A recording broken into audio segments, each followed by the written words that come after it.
বন্দে তিলকং সাতত বার্তা বিভূষণং অমরকৃত্যৎসারং প্রবুদ্ধং লোকজীবনং প্রণয় প্রমত্ত জাগদীপনং বন্দে জীবন জীবনং সৎপুরুষম। আর্যকৃষ্টির পরমোদ্ধতা পরম দয়াল শ্রী শ্রী ঠাকুরের চরণে আমার প্রণাম। পরমারাধ্যা জগজ্জননী শ্রী শ্রী বড়মার চরণে আমার প্রণাম। পরম পূজ্যপাদ শ্রী শ্রী বরদার চরণে প্রণাম।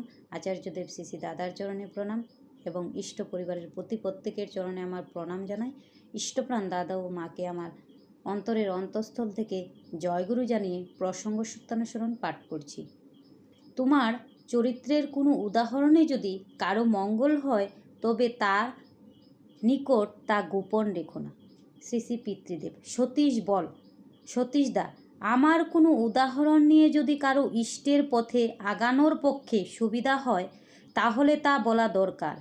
যেমন আমি দীক্ষা নিয়ে কিভাবে বিপদ থেকে উদ্ধার পেলাম তা বললে সেও সেই পথে চলে বিপদ থেকে উদ্ধার পেতে পারে। উদাহরণে অনেকে অনুপ্রাণিত হতে পারে। প্রশ্ন, তাহলে যে দীক্ষা গ্রহণ করেনি তার কি কোনো উপায় নেই? সতীশদা, আমি দীক্ষা গ্রহণ করিনি কিন্তু ব্যবসায় উন্নতি করছি। কিভাবে উন্নতি করলাম তা শুনে অনেকে প্রবুদ্ধ হতে পারে। আজকে আমার প্রসঙ্গ সত্যানুসরণ পাঠ এতটুকুই। সকল ইষ্টপ্রাণ দাদা ও মাকে আমার জয়গুরু জানাই। সকলেই ভালো থাকুন, সুস্থ থাকুন। জয়গুরু।